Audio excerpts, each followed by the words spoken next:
Toad of Toad Hall.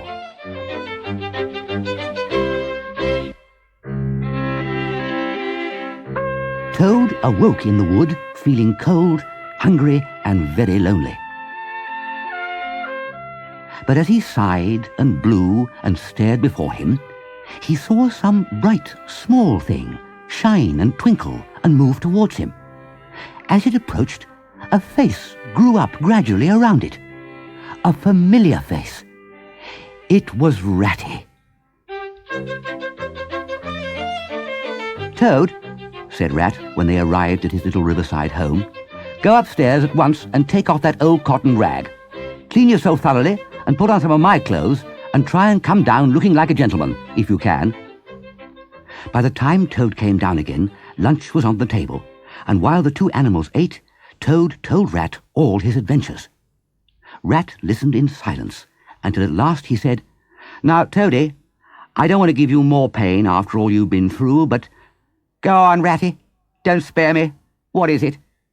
You mean to say you don't know about the stoats and weasels and how they've taken Toad Hall?" Toad leant on the table, resting his chin on his paws. A large tear welled up in each of his eyes, overflowed, and splashed down. Plop, plop. "Go on, Ratty," murmured Toad. "Tell me all. The worst is over. I can bear it." Well, one dark night, a band of weasels, armed to the teeth, crept up to the front entrance of Toad Hall. At the same time, a body of ferrets took over the backyard and offices, while a company of stoats occupied the conservatory and billiard room, and they've been living in Toad Hall ever since. "Oh, have they?" said Toad, getting up and seizing a stick. "I'll jolly well see about that." "It's no good, Toad," called Rat after him. "You'll only get into trouble." But Toad marched rapidly down the road, his stick over his shoulder, fuming and muttering to himself till he got near to his front gate. Suddenly, there popped up from behind him a long yellow ferret with a gun. "Who goes there?" "Stuff and nonsense," said Toad very angrily. "What do you mean by talking to me like that? Come out at once or I'll—" The ferret brought his gun up onto his shoulder. Toad dropped flat on the road and bang! A bullet whistled over his head. The startled Toad scrambled to his feet and scampered off back to Ratty's as hard as he could. "What did I tell you?" said Rat. "They've got sentries posted everywhere, and they're all armed. You must wait."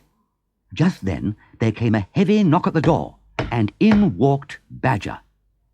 His shoes were covered in mud, and he was looking very rough and tousled. He shook Toad by the paw and said, "Oh, this is a poor homecoming, unhappy Toad." Then he turned his back on him and sat down at the table. Presently there came another knock at the door, and in came Mole, very shabby and unwashed, with bits of hay and straw in his fur. "Hooray! Here's Toad!" he cried. "Fancy having you back again!" And he began to dance round him. "Great to see you, old chum. Welcome back." Ratty, Mole, and Toad all talked at once, and the noise was simply deafening. "Frightful time, you know, absolutely frightful." "Be quiet at once." Instantly, everyone was silent. Badger got up from his chair, and looking at them severely, said very slowly, "Now then, I'm going to tell you all a secret. There's an underground passage that leads from the river bank near here right up into the middle of Toad Hall." "Nonsense," said Toad. "I know every inch of Toad Hall, inside and out. Nothing of the sort, I assure you." "My young friend," said Badger with great severity, "your father showed it to me. Don't let my son know about it, he said. He's a good boy, but he simply can't hold his tongue. If ever he's in a real fix, tell him about the secret passage, but not before." "Well," said Toad sulkily, "perhaps I'm a bit of a talker. But never mind, go on, Badger. How's this passage of yours going to help us?" "There's going to be a big banquet tomorrow night at Toad Hall," continued Badger.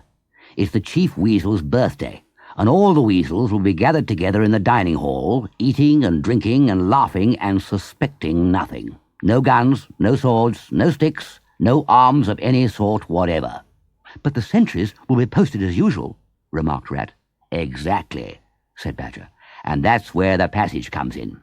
That very useful tunnel leads right up under the pantry, next to the dining hall." "We'll creep out quietly into the pantry," cried Mole. "With our pistols and swords and sticks," shouted Rat. "And rush in upon them," said Badger. "And whack 'em and whack 'em and whack 'em and whack 'em," cried Toad, running round and round the room and jumping on the chairs. "Very well," said Badger. "Our plan is settled. So as it's getting late, all of you go right off to bed at once. We'll make all the arrangements tomorrow." The following night, each animal armed himself with sword, stick, and pistol. When finally they were ready, Badger took a lantern in one paw and, grasping a great stick with the other, said, "Now then, follow me." The secret passage, when they found it, was cold and dark and damp and low and narrow. So they groped and shuffled along, with their ears pricked up and their paws on their pistols, till at last Badger said, "We ought by now to be pretty nearly under the hall." Suddenly they heard people shouting and cheering and stamping their feet on the floor and hammering on the tables. The passage now began to slope upwards. They groped a little further. The noise broke out again, quite distinct this time, and very close above them. "Hooray! Hooray!" they heard. They hurried along the passage till it came to a full stop.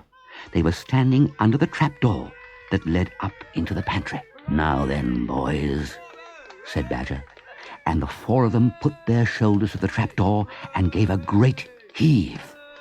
Hoisting each other up, they found themselves in the pantry with only a door between them and the dining hall. Badger drew himself up, took a firm grip of his stick with both paws, glanced round at his comrades and cried, "The hour is come! Follow me!" And he flung the door wide open. What a squealing and a squeaking and a screeching filled the air.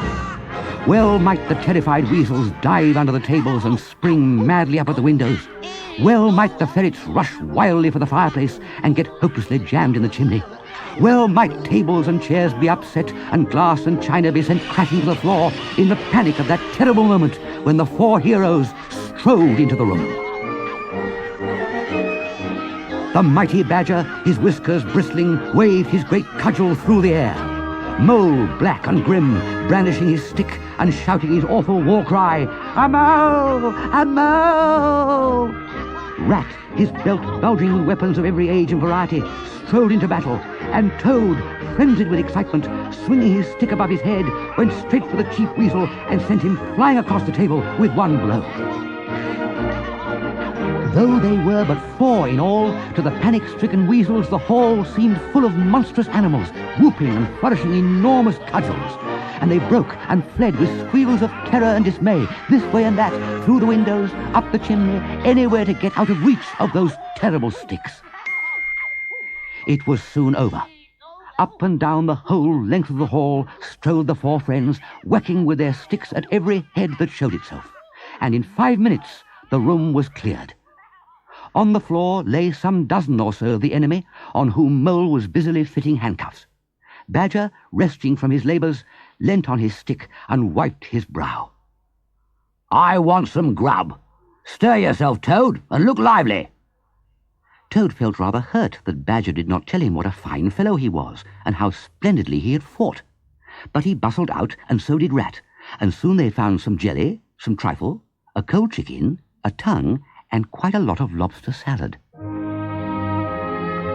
So they had a splendid supper, and presently retired to rest in their beds, safe in Toad's ancestral home, won by matchless valour, clever planning, and a proper handling of sticks.